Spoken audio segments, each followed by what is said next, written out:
Welcome back, everybody. The sun's been shining in London finally. I turned 32 last week, and today we're back with another great episode. Customer service is so important to the customer experience. It needs to be quick, convenient, and while a huge number of your website visitors will abandon your site suddenly, maybe even a basket, they're really often willing to give feedback. And this is where Cartloop comes in. Today, I welcome Lisa Popovici to the podcast to talk to us about how brands can be using SMS to properly engage with customers at relevant points in their journey. Hi, Lisa. Thanks for joining me today. Could you just introduce yourself, tell us a bit about yourself, your background, and how you've got to where you are right now? Sure. Hi, Will. Thanks for inviting me. I'm Lisa. I'm co-founder at Cartloop. We are SMS marketing platform that helps Shopify brands drive revenue and scale their customer relationships. We basically text with customers in real time. We have a team of real people that interact with customers through text messages, and we combine both sales and support, and we act like an extension of brand sales teams. And a little bit about my background. I previously studied and graduated from med school. While I was in med school, I started my my first e-commerce business, which was a women's activewear brand. I sold that one, and then I actually started, the e-commerce brand as a side gig. I just wanted to, make money on my own and be able to travel, because that's the only thing that was on my mind at that time. So I started it just, as a side gig. And then once I sold that one, I actually started another brand, which was like with a wider variety of products, which was a women's apparel brand. And I also worked with my co-founder on his brand. And this is how I got started in e-commerce. I sold that one eventually as well. And then I started Cartloop with Andre, my co-founder. And one of the reasons Cartloop was born and how we got actually the idea is when there were two inflection points. So one was like back when we were building our brands, we were frustrated of how much revenue we were losing because of abandoned carts. And we just couldn't wrap our head around the idea that people were literally one step away from making a purchase when suddenly they would leave the website and never return. And, the question kept circling back in our heads, and we were, of course, looking at Google Analytics or Hotjar. But, they are only telling like part of a story. So we decided to start texting our abandoned shoppers. And, back then, I don't even know what SMS marketing tools were out there or if there were any. So we just, gathered their phone numbers from Shopify, and we texted them via WhatsApp. And we were saying something like, hey, Will, I noticed you left this in your cart. How may I help you complete your order? Or was there anything wrong, during the shopping process? And we actually got a very nice reply rate. Around 90% of them replied, and they actually told us what happened, or they gave us a reason. And they really appreciated us reaching out in a very friendly way. And then we realized, so this was one of the inflection points where we realized that traditional marketing channels were not enough anymore. And, by sending only emails to try to recover those carts, we were actually losing potential leads and missing out on capturing those leads. And another reason was we actually had a bad experience with Facebook shutting down our business. And we then was like the point where we realized that we cannot rely on external marketing channels, and we really have to do something, to be able to own the marketing channels that we want to advertise on, and where we want to communicate with our customers. So these were like the two inflection points that got us to the idea that there's something that can be done here. Yeah, that's awesome. I've reached out to customers before, and generally they are quite happy to help. Loads of people say, customers don't want to be bothered. It's just going to annoy them if you reach out and ask for feedback and stuff. But actually, so many people, whether they've purchased or not, are really happy to give that feedback. So I think that was a really good kind of opportunity you spotted there. Let's talk about SMS a bit more then, and where you think it kind of fits in, because I don't think SMS is used nearly as much as it could be. I feel it tends to be used more transactional, order updates and things. And I guess most people have just viewed it as very similar to the way email was used before, not necessarily in the best way. So tell us a bit more about just SMS marketing, and particularly the approach you take to it. Yeah, I mean, the way I see SMS marketing is the customer relationship channel. So it's intimate, it's personal, it's highly efficient, and it enables brands to scale their customer relationships while driving revenue like no other channel, in my opinion. So, and where does it usually fit? So the way I see it is that it usually fits within a brand's multi-channel marketing strategy. So usually brands that are using SMS marketing, they're not using only SMS marketing. They have also email, they have push notifications, they have, maybe messenger, social media communication or engagement with their audience. So it's part of a either multi-channel or an omni-channel marketing strategy. And I believe that any brand actually can leverage SMS marketing, either DTC brands or retailers, from fashion, food and beverage, gadget, or nutrition. Each niche should double down on scaling their customer relationships and capturing their audience attention where they spend most of their time. And to talk a little about the approach. So the difference between automated and conversational SMS marketing. So the way I would describe conversational SMS marketing would be like, unlike marketing blasts, which usually push out promotion, discount codes, transactional, approaches, as you mentioned, they have no intention of offering personalized real value. But conversational SMS marketing is focused on engaging customers, offering support, getting real-time feedback from them. And it's basically an empathy-driven approach, which other mediums like email or push notifications cannot offer. Of course, only if you really know how to create like a very, empathetic email. But that's I think less often encountered. And the beauty of SMS marketing is that it can be used for almost anything, from recovering abandoned carts, gathering real-time customer feedback, providing support, all the way to placing an order or returning a damaged item through text. So if you're using conversational tools such as SMS or live chat, which is pretty similar, your shoppers can be guided and nurtured through every step of their shopping journey. And I can give you an example. So for example, at Cartloop we use text messaging. Most of our merchants, they use text messaging for both support and sales. And the best part of having like real humans handle your customer interactions is the fact that they can solve almost, I would say, 80 to 90% of the issues that happen during the shopping journey, without having to involve the customer support team or the development team or the technical team.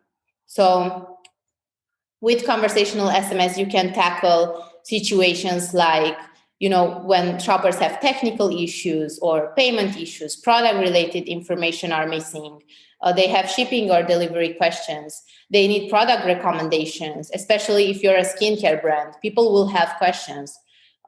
So these use cases usually are handled by, the customer support team via email tickets. But if you are using a conversational SMS solution, you can provide like instant support to any kind of question or, situation that your shoppers might ask help for. So that's the beauty of it. It can be instant. It can be, super convenient. It provides a single point of contact between the shopper and yourself, your brand. They have a consistent number to text at any time. And basically, it's zero time lost on support tickets or live chat on their behalf, on the shopper's behalf. And it also reduces inbox anxiety, because we all are starting to get, like, when we see dozens of newsletters or emails in our inbox, definitely we don't want to communicate with a brand through email marketing. I'd say it's too much of a hassle. Yeah, I mean, I hate email support. I will, if there's live chat, I'll use live chat. Otherwise, I use a phone. I use the phone number. Me too. Yeah. Just because the majority of the time, I want an answer to a question, especially if I'm looking to buy something, I want the answer to the question then. Pretty much immediately. If I have to wait for an email, it's likely I've gone to another business. In the meantime, I'm actually in the process of buying a house, and there have been a few companies that have insisted on communicating via email, and in the time that they've taken to respond, I've started a conversation on Facebook or just called another business, and it's been done. The service or whatever I've needed has been agreed with the one who was quickest to respond. And I suppose the benefit of this, the SMS approach, is I don't have to sit on the website either. I don't have to sit with the website open on my phone or on my desktop, chatting with live chat. I can actually just be out and about doing whatever, just responding via SMS as I would with a friend or whatever. So I think it's like using live chat, but it actually allows a lot more flexibility for the customer. Yeah, true. And if you think about it, when you are on your phone and you're using live chat, but you want to navigate another page or see another product, basically that live chat bubble will disappear, and you have to open it again and find your conversation, find the agent you were talking to. So it's a bit, there's like a gap there. So if you're texting with that brand, you can browse very seamlessly and still text at the same time. So yeah. Well, what's interesting actually is a lot of live chat tools will ask you for your email address in case you need to go. Yeah, that's true. None of them ask for your phone number. Yeah. None of them give you the option to say, yes, give me a call, or yes, drop me a message on an SMS or WhatsApp. Yeah. Which would again be my kind of ideal situation. I just drop my number in and then pick up the conversation on WhatsApp, especially if it looks like there's going to be a wait for live chat. Yeah. Generally, though, how are these triggered? Is it normally, obviously, I guess for abandoned cart, you can just trigger that on the abandoned cart. But otherwise, is there just a phone number on a website and it says, send us an SMS? Or how does the customer initiate that? Or how does that conversation get initiated? Yeah, so there are multiple ways you can start a conversation with subscribers. However, how we do it at this point, it's either after someone abandons the cart, or if someone receives a text campaign, they can engage in the same conversation, so they don't just get blasted. They can actually, ask questions, receive support, receive help. Also, if they subscribe via the pop-up, so on desktop or via their mobile phones, they can actually, ask questions, ask for help, ask for recommendations after they subscribe. There are also other ways. So you can subscribe by texting to a number, like a specific keyword, or like subscribe via social media, via Instagram, or you can actually you can include it in your emails. You can send like an awareness type of, I don't know, email where you let your subscribers know, hey, we actually are offering like support via text as well. Text this keyword at this number and subscribe to our text list or something like that. So they can also do that.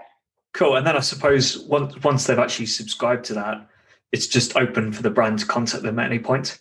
Yeah. Obviously, you need to be careful and use it properly, but I think there are some rules around Facebook chatbots, for example, where you have to have initiated the contact within 24 hours or something. So you can't leave it unused and then just start messaging people, I don't think. Yeah. It's I mean, with SMS, it's not that there's no pressure. You can text that subscriber at any time. There's no like pressure to, like you don't have a time frame or something like that. Yeah. Are there any misconceptions around SMS then? Like why don't brands use it more? I guess particularly in this way, but why is SMS not used so much? Yeah, there are quite a few misconceptions, and one of them would be, still some people still think that SMS marketing is spammy. Of course, it can be. I mean, I have, experienced it myself, and I'm still getting unpersonalized texts, one-way blast from Sephora, for example, and I cannot unsubscribe, but they still keep, telling me about new products, new promotion, as if I would care. But that's one way of doing SMS marketing, but it's like a misconception because it doesn't have to be, it doesn't have to be intrusive or spammy. And I noticed that, people are more concerned in Europe, more than the US about this aspect. And statistics are showing that over 89% of consumers prefer to engage with brands via text. And now, thanks to fully compliant tools, brands can rest assured they are not intrusive, as shoppers are aware of when they are opting in. So they know, at checkout, you have to have the marketing check box. You have to add in your privacy policy, in your terms and conditions, these aspects. So they are aware of it. And they also provide their phone number. So they actually, sometimes they expect you to reach out. So they also love the attention and personalization that they get from those texts. Of course, from brands that are actually leveraging SMS in the right way. And for example, at Cartloop, we get so many shoppers saying that this is the best service they've seen, or actually they're asking us if they are talking to a human because they cannot believe it that it's not a bot. Most of consumers are used to bots. They're used to those automations, so they really enjoy talking and getting instant answers, instant assistance, and helping to create like an overall seamless shopping experience. Another misconception, I would say, this is one of the biggest, and you mentioned it in the beginning, is the fact that SMS is supposed to be transactional. And I think it's one of the worst misconceptions, because still some brands treat SMS as a transactional channel. Like sending shipping updates or order confirmations via text is okay, but it's okay. So these kinds of texts are okay. I'm not saying you shouldn't do it, but it should not be the primary use case for SMS. SMS should be a channel where brands engage with their customers as they engage with their friends. And, you as a merchant, you should use it to get tons and tons of direct feedback, and use that feedback to adjust your business, and then turn those subscribers into your loyal advocates. So this is another one. And another misconception, the third one, would be that, SMS marketing only works for younger audiences. And if you think about it, everyone is on their phone all the time. So not just millennials, Gen X or Gen Z. Older demographics are also on their phone. Even I'm seeing my family is spending more time on their phone than I am. So it's a total misconception. So we get thousands of conversations from older audiences who love getting support via text, as it makes them, it makes the shopping experience much easier for them. Things like, just helping them adding that discount code, or placing the order, or editing the cart when they don't actually know how to do it. It really makes a difference. And if you think about it, older generations use fewer channels, but they still rely on texting as a primary channel to connect. So, yeah. And I think one of the last ones is that SMS marketing is too expensive. And I would say here that it's not true, because brands can actually leverage it to combat high customer acquisition costs. And if you use like a conversational approach, you can actually reduce your support costs and the time you spend, or your customer support team is spending while talking to customers. And it one of the reasons is because it's one of the fastest channels. It's real time. And so, for example, at Carlo, we're seeing around 31 return on investment and a decrease in support costs around like 20%. So in my opinion, if you use it right, it's one of the most cost efficient channels out there. And I would say that especially for brands located in the US, Canada, UK, and Australia, because it can get a little bit expensive in countries such as Germany, Netherlands, and other European countries. In those countries, SMS is a bit more expensive. Yeah, I've had first-hand experience of how expensive it can get without you realizing. At a previous company I was at, we were having loads of success using SMS for promotions, basically, in the UK, and so we decided to use it in Spain. And no one told us, or no one told my team, that not only was an SMS twice the price, but you also got half the characters. So we had a massive campaign go out, and each of our SMS messages was costing us 4 times a UK message. And it worked quite well, but yeah, the 4 times the price damaged the ROI. You say it's more expensive. Yes, it is. Like, obviously, it's more expensive than email, and probably more so than kind of live chat and stuff. But you're right. There's the ROI on it, and if you're getting a really positive ROI on it, then the cost doesn't really matter as long as it's returning money. Yeah. And then, just a comment on your on the channel preference. I think people do have a preference for marketing promotions. Mine is mostly email, I'd say. But if the right brand drops me an SMS, I'll react to it. But yeah, I think, like you said, everyone's on their phone, and so much as well. And if it's a conversation you're having, rather than just being blasted, if it's an actual 2-way conversation, then yeah, loads of people will be responsive to it. And I wouldn't have thought demographics would matter so much.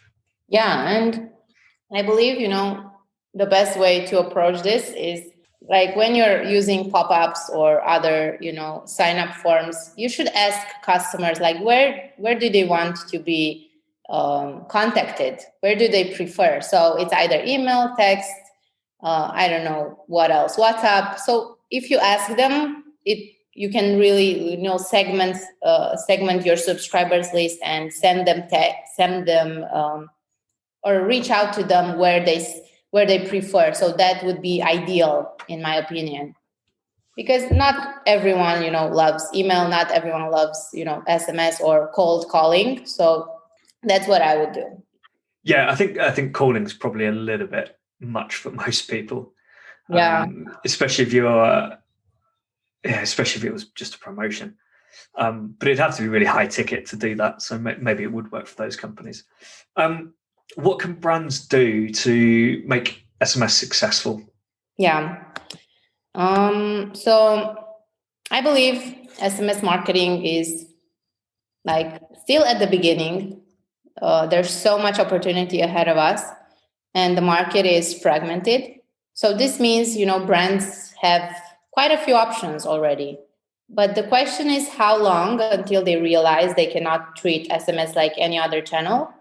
And I would say the biggest thing that brands should really pay attention to is, not treating SMS like another automated or transactional channel, because it's not.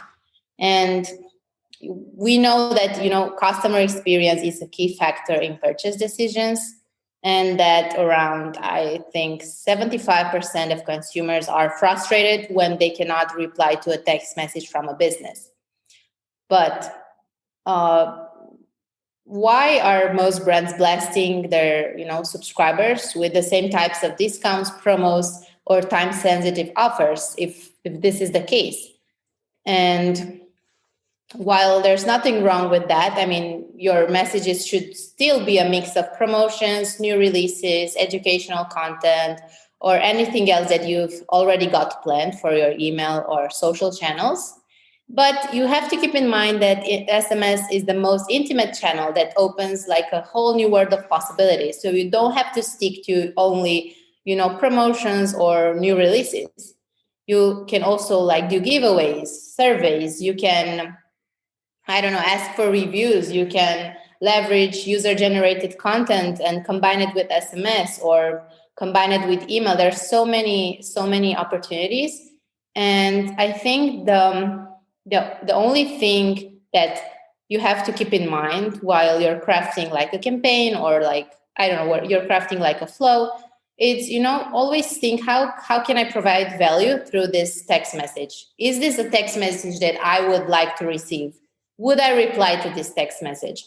And I think this is the most important aspect that brands should keep in mind. And yeah, I think that applies to a lot in marketing and business generally. Yeah. Really, is this going to provide value to the customer? If I read this email or read this product page or whatever it is that actually telling me what I need it to? Is it a good experience for the customer? Yeah. The way I actually see brands starting to focus on marketing tools that really enhance the customer experience and create hyper-personalized multi-channel experiences. So this is where I see that brands are going towards, and this is it's a great thing. I see, like last year's, if you look, people were not that concerned about retention or increasing customer lifetime value, but I see brands going towards, finding ways to understand their customers better and to increase that retention. And they realize that having, loyal customers is much more important than having, thousands or hundreds of thousands of customers. Much more important to have that loyal or brand advocates. Yeah, definitely. You get happy customers generally come back and buy again. They'll leave positive reviews. They'll refer friends, post on social media. There's so much extra value you get from these happy, loyal customers that isn't necessarily just money in your pocket, but it's definitely worth. There's so much value there that building up an engaged and happy loyal customer base is definitely better than just trying to acquire new customer after new customer. Yeah. I know we've kind of discussed a few of them, but are there any other big mistakes or common mistakes brands make with SMS? Obviously, I guess just mass promotions is probably one of the biggest we see, or most common. But yeah, any other mistakes we haven't really touched on?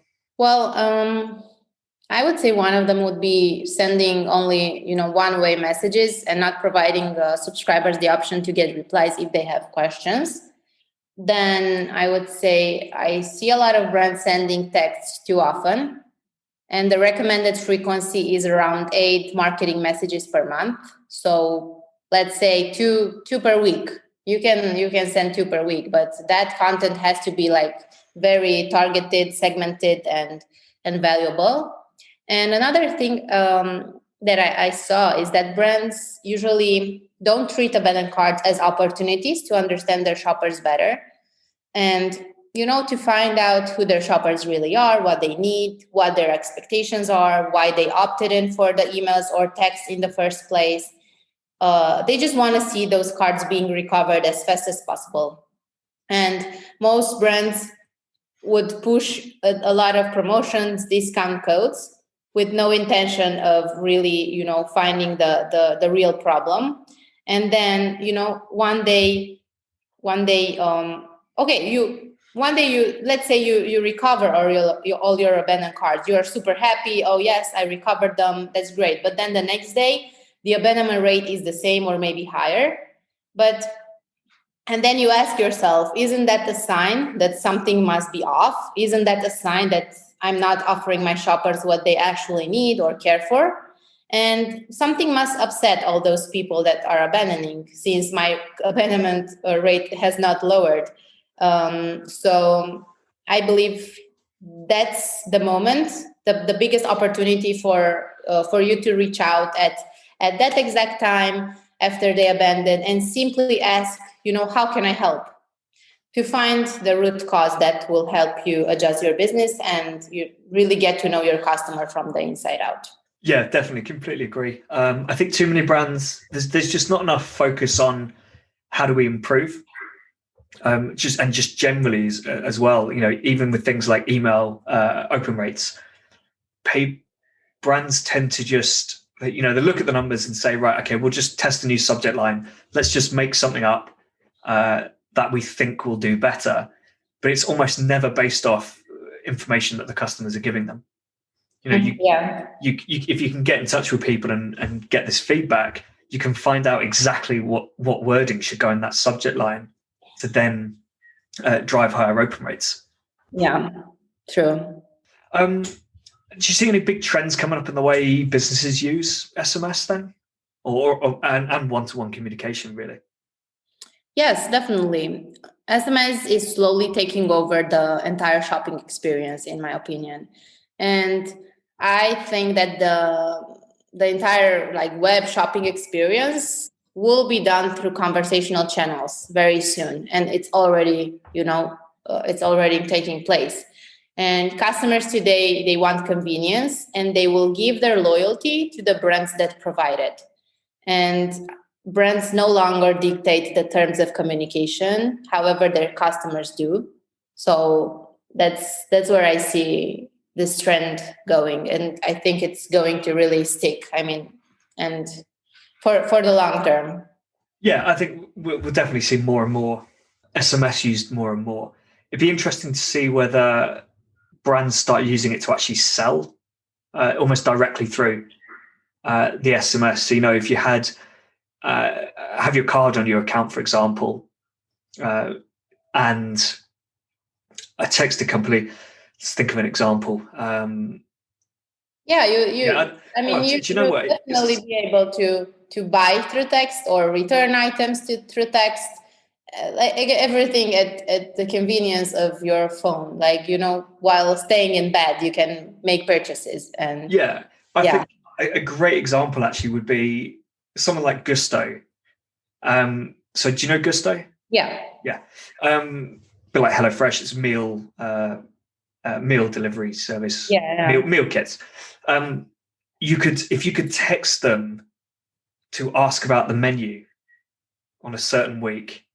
So I suppose you're not buying necessarily, but if you could open that conversation by text instead of having to go to the website and browse it, maybe it'd be a lot of work on CS if thousands and thousands of subscribers reached out every week just to ask what the menu is. But this can be automated. It's not that hard.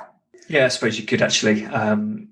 And then so you'd have certain keywords. So if I asked, have you got anything with a certain ingredient in, it could just respond back saying, yep, we've got this on the menu. It would be super convenient. And then you could just say, yeah, can you add that to my menu? That'd be quite good, actually. Mm-hmm. Although, it'd be interesting to try it out. I know some brands, some products obviously work really well with the visual side. So I know that I like to look at the Gusto website and see images of the recipes. And that makes a massive impact on my decision process. But yeah, definitely. When it comes to food, most companies in industry have their own apps, so that makes it a little bit easier for consumers to navigate through apps. I feel like they are more convenient than entering like a website or having to email someone. Definitely much more convenient. But maybe if you could do it through text and get also some visuals on what's on the menu that day or something like that, that would be like super, super cool and convenient. Yeah, absolutely.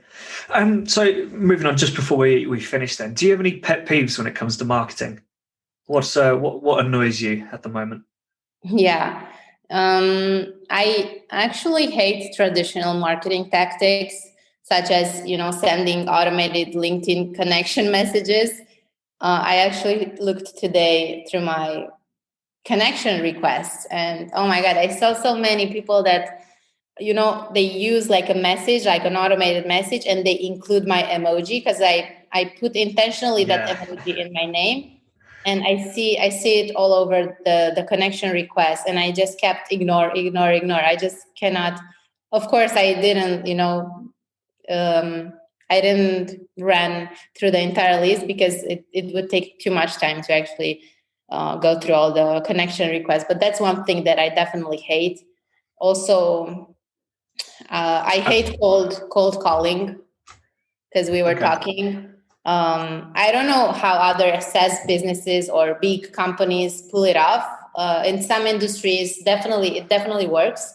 But myself, when I see like an unknown number calling me, I get anxious. I just don't want to respond. I don't know what's up, but I just don't like it. I have to answer them at the moment because I'm selling my flat and buying a house. Oh.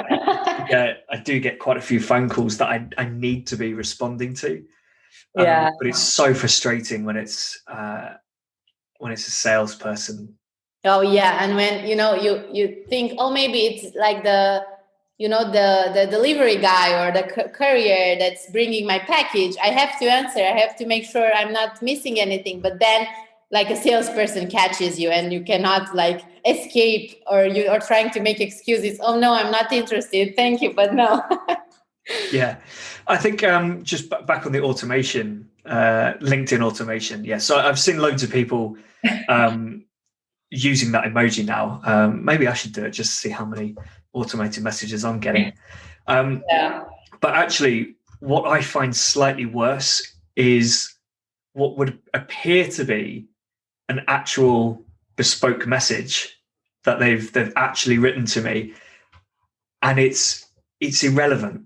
And it's clearly not targeted. I've got one. I'm looking at it now in my LinkedIn connection inbox. I guess that's what you call it.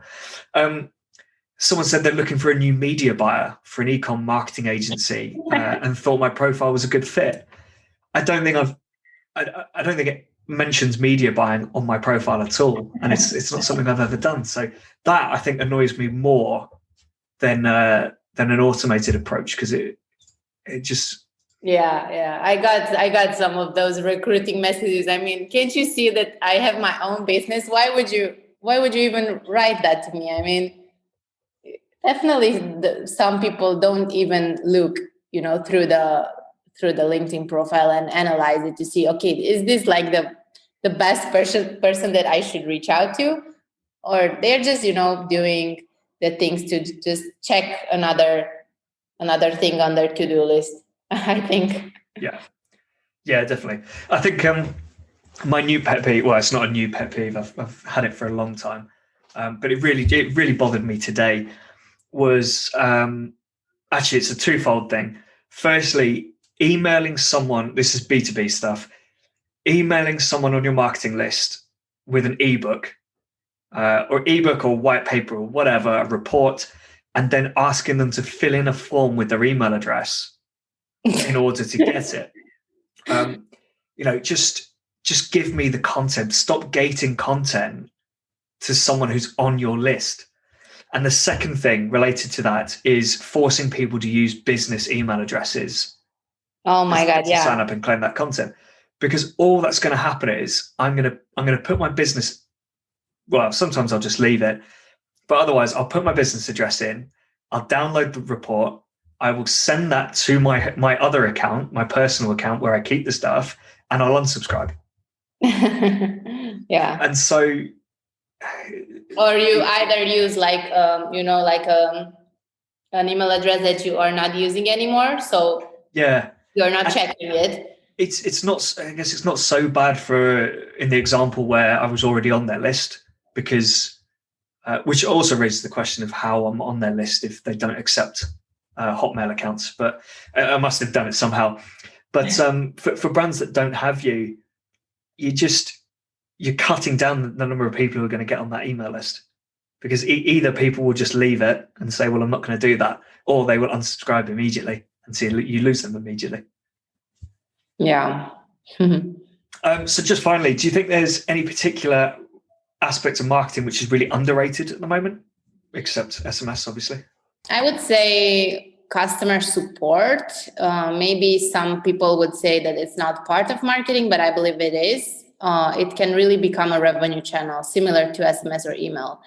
And a lot of brands provide poor customer support and do not prioritize it, unfortunately. And that's why they, the customer lifetime value stays low and they are unable to scale. So definitely I'd say that customer support. Yeah, I think I agree with you there. It's interesting that I asked about an underrated aspect of marketing and you've gone with CS. I do feel like customer support should be part of marketing, but instead it's just seen as a cost center, really, isn't it? Yep. And yeah, if you have a bad experience with customer service, well, I'm not sure what the stat is, but I've definitely seen stats around how many people would abandon a business if there's poor customer service. So yeah. Awesome. It's really, really good stuff. If people want to get in touch and find out more, what's the best way of doing that? Sure. So you can get in touch with me via Twitter or LinkedIn. I'm at Lisa Popovici. And also, if you want to learn more, we're actually hosting an omni-channel webinar on the 20th of May. And this will be a webinar with some of our partners, so Gorgeous, Recart, Hawk Media, and Clickly. And it's going to be full of, insightful information, also giveaways. So if you're a merchant that wants to learn the best ways to tap into conversational marketing channels, this webinar will definitely be for you, and you'll be able to see it on the social profiles in the following days. Awesome, sounds great. I'll make sure the link's in the show notes. Awesome. Cool. Right. Thank you so much, Lisa. Thank you, Will. It was a pleasure. So while SMS can be and is often used as a direct response marketing channel, it's when it's used as a conversational engagement channel that it really shines. Instead of just simply sending a message saying, you left a product in your basket, please come and buy it, you could say, you left a product in your basket, did you have any questions about it before you purchase? Encourage the response, build the relationship with your customer, and not only will it generate sales for you because you've answered those questions, but you'll also gather huge amounts of really valuable feedback, which can then be fed into the rest of the business. Some might say, they still have questions about the product. Some might say they were really surprised to see shipping costs at the end. All of that can be fed back into the business for improvement, whether it's the product page, shipping information, whatever. If you'd like to learn more about conversational SMS, you can find Lisa on LinkedIn or head over to cartloop.io. Any other podcast questions, feedback, guest requests, send them over to will@customerswhoclick.com or tweet me at Will Lawrenson. Next up, I've got Corey Haynes with me. We're going to be talking about marketing swipe files. But until then, keep those customers clicking.